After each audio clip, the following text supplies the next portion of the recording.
Greetings and salutations, loyal viewers of this channel. My name is Sean, and today we're going to talk about some updates, some new revelations related to the whole Tenet Media fiasco, because I think when we introduce this new information that we have and compare and contrast it to what's actually put down in the indictment, there is a very plausible case that Lauren Chen and her husband were also scammed, also lied to, also duped by these Russian operatives, and I think the evidence for that is quite clear, especially when you would take into account the additional context that we've received now that all of the Tenet creators have come out publicly to talk about what went down when they were at the company. Now, we're going to get into this, but before we do, I want to thank everybody who supports this channel via actualjusticewarrior.com/join. Oh, give me the money.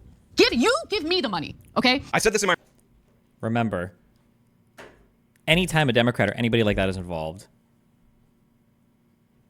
okay, as conspiratorial as possible. Every possible connection is true, and every connection of a connection that can be implied is absolutely true. 1,000,000,000,000%. Okay. But when it's our friends, even the things that are alleged to be true maybe are not true. Okay. When it's our friends, it's way different. My previous video, but it bears repeating for people who won't watch that previous video or didn't watch it, but I've always liked and got along with Lauren and her husband Liam. They have always been good to me. Lauren hooked me up with this organization that does these speaking events, so when you see me doing live panels and whatnot, the reason I was able to do that is because she reached out to me, got me a ticket to an event, got me into the green room where I was able to meet the organizers. When I was reached out to by a multi-channel network, remember when I used to do those in-video ads and I didn't know whether or not I should take the offer, Lauren recommended the person because it was her sponsor person. By the way, this is well before she was at RT or even The Blaze, and I was able to basically get half my revenue from those in-video ad reads and half of it from YouTube monetization and all other sources. She did that out of the kindness of her heart. She's always done things like that, and I really appreciate her, and I really appreciate her husband. And many a time when she has been in New York, we would go out to dinner, me, my then fiance, now wife, Lauren, and her husband. So Wait, this is all just making you sound worse, no? Like you didn't see this? I guess he's about to make the argument for why they were all actually innocent, so who knows? Okay. I don't want to just trash that relationship right away based on an indictment that doesn't accuse them of crimes. Why would he admit, like, you're, so, at least he's disclosing, I guess. Like, so we're basically saying, I'm really close friends with this person. I might be super biased, and I don't want to, like, throw in my friendship. So let's go ahead and reanalyze every single part of the indictment to twist it in my favor because of our friendship. Okay. Let's go. So those are my biases out there on the table. And I will say, and it bears repeating, if true, if they use their position of trust that they earned over the years in order to put all these different various creators, some of which are friends of mine, in this precarious position, then that's absolutely horrible. But as I said in my previous video on this, I don't believe that they would do that. And now, upon receiving a bunch of different information, because Matt Christensen has done a couple of live streams, I think there's pretty solid evidence that they didn't do that. And I'm going to explain that to you throughout the course of this video. This morning, we unsealed an indictment in the Southern District of New York of Konstantin Kalashnikov and Elena Afanasieva, two Russian-based employees of RT, a Russian state-controlled media outlet. They are charged with conspiring to commit money laundering and to violate the Foreign Agents Registration Act.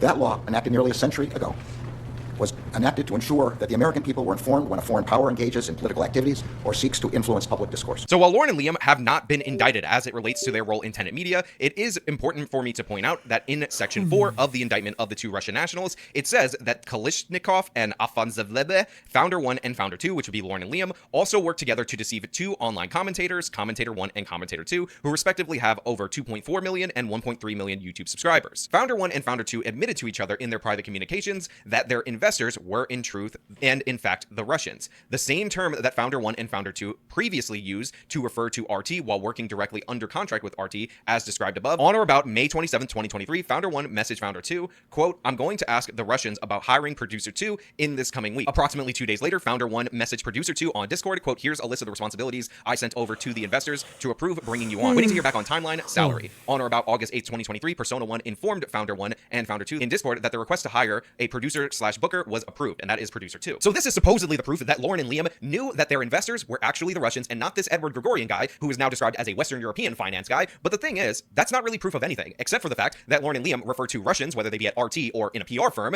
to be Russians. Let me remind you of what we read at the beginning of this. Remember, page 16 of the indictment, it says on April 14th, 2023, Persona 1 informed Founder 1 that the management and marketing for the new platform's social media accounts would be done by the Russian firm we agreed to hire. But you, of course, will be the CEO and set the work. So he's implying that they thought they were going to be getting paid by the management and marketing firm? And they were just referring to the management and marketing firm? Now, there's also another thing that is a bit odd in my opinion, and that of course is this June 2nd meeting with Founder 1 and Commentator 1 and this Edward Gregorian guy. Now, this is section 19 on page 15 of the indictment. On or about June 2nd, 2023, Edward Gregorian circulated an email to Founder 1 and Commentator 1's assistant scheduling a Zoom meeting for 5 p.m. Paris that day. In a prior email correspondence, Founder 1 represented to another potential commentator that Edward Gregorian was based in Paris at approximately... Actually, true. Crazy, dono, $10 from Jason Killian. Crazy the cope about the Russians from the people who repeat the big guy thing about the Bidens endlessly. True. That one phrase, the big guy, was apparently enough to prove an entire Burisma conspiracy that, by the way, still has no evidence for it. That entire Burisma conspiracy because of, quote, the big guy, end quote. But the Russians, I mean, could be anybody. How is he going to explain away this one? Oh, man, here we go.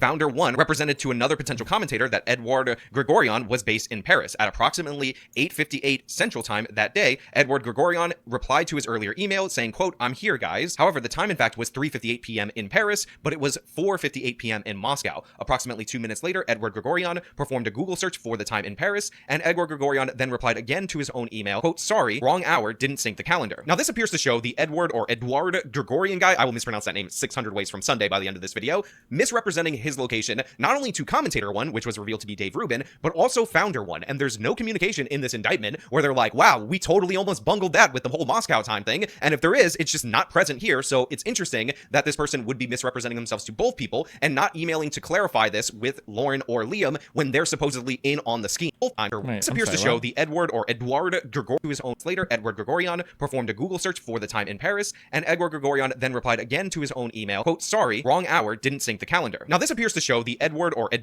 Gregorian guy, I will mispronounce that name 600 ways from Sunday by the end of this video, misrepresenting his location, not only to Commentator 1, which was revealed to be Dave Rubin, but also Founder 1. And there's no communication in this indictment where they're like, wow, we totally almost bungled that with the whole Moscow time thing. And if there is, it's just not present here. So it's interesting that this person would be misrepresenting themselves to both people and not emailing to clarify this with Lauren or Liam when they're supposedly in on the scheme. So this is...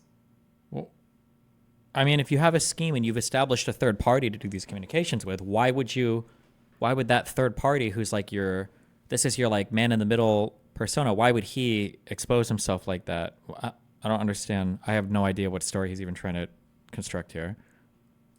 Section 28, which can be found on page 18, although it goes into page 19. It says, on or about May 31st, 2023, Kalishnikov created a private Discord server containing a channel initially comprised solely of Kalishnikov, Founder 1, and Persona 1. It was called, quote, the Investor Channel Discord. Kalishnikov employed the Discord username Kosta K, which includes a variant of his first name, Kostya, and the first initial of his last name, K. Approximately 38 occasions between December 2023 in or about January 2024, Kalishnikov's Discord account was accessed from a Moscow-based IP address that was also used to access Kalishnikov's personal Gmail account on approximately 10 occasions. According to Section 29, on or about June 21st, 2023, Founder 2 joined the Investor Discord channel, describing Founder 2's role as, quote, mostly helping with the company's back end of things, while Founder 1 focuses on more forward-facing aspects. In the Investor Discord channel, Founder 1 and Founder 2 and Persona 1 purportedly to act on behalf of Edward Gregorian, discuss major decisions for U.S. Company 1, such as the hiring of staff, contract negotiations with contributors, including Commentator 1 and Commentator 2, and payments to U.S. Company 1 and commentators.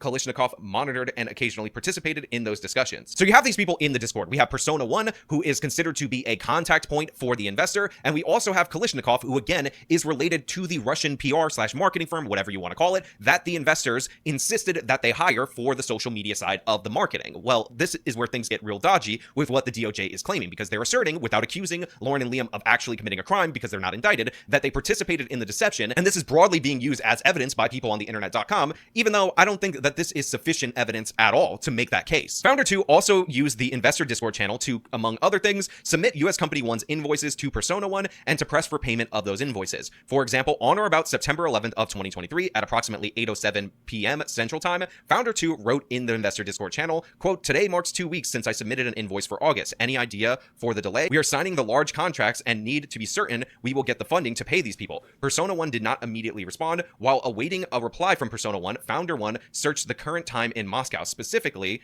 at approximately 8:50 p.m. Central Time, on or about September 11th of 2023. Founder 1 searched on Google time in Moscow. The time was in fact approximately 4:50 p.m. Approximately 3 days later, on or about September 14th of 2023, Founder 1 followed up in the investor Discord channel writing, quote, "Hey, Persona 1, just wanted to follow up and see if your finance department has any update on the transfers." So this supposedly is the proof, the evidence, beyond any shadow of a doubt, that they knew for a fact that they were communicating with people in Russia. But the fact of the matter is, Founder 2 emailing them about payments, and then 43 minutes later, Founder 1 Googling the time in Russia as it compares to Central Time, to me, is not proof of anything. In fact, the way that people tell this story, it's like Liam sent this email, and then Liam ended up Googling the time in Moscow, but that is just not the case. And in fact, it is not until 3 days later that Founder 1 ends up following up on this, when if Lauren was so concerned about this, why didn't she just send another email or communicate or reply them in the Discord at that moment in time? Why would she wait 3 days? It seems like they're trying to connect or link a bunch of different things that don't need to be connecting. On top of that, there are a multitude of reasons why you might want to, I don't know, try to Google the time in Moscow when you're working in the news media, and there's all this different stuff that is going on. On top of that,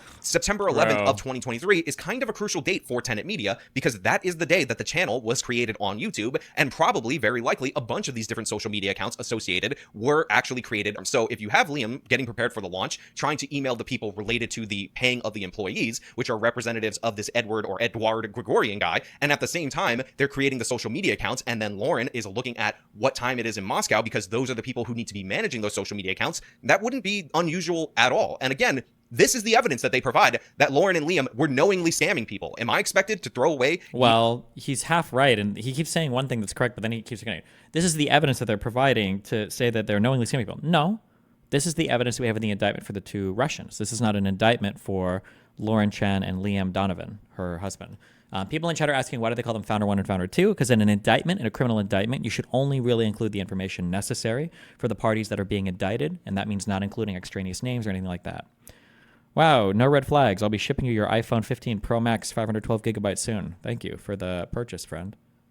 Years of trust and friendship based on this. Now look, there's a lot of people who immediately when they saw this said Russiagate 2.0 or 3.0 and the DOJ shouldn't be trusted, but I will assert to the contrary that maybe they should. Maybe the evidence that they put forward in this indictment is legitimate. And when I talk about the evidence, I mean the actual. And it's good because this evidence is real because it actually exonerates my friend. So it's real. We should trust them here because it's good evidence because it proves that my friends are all innocent. I appreciate that, Destiny. All right, bye. Remember to hit that like and subscribe, and don't forget the notification bell so that my videos show up right in your feed.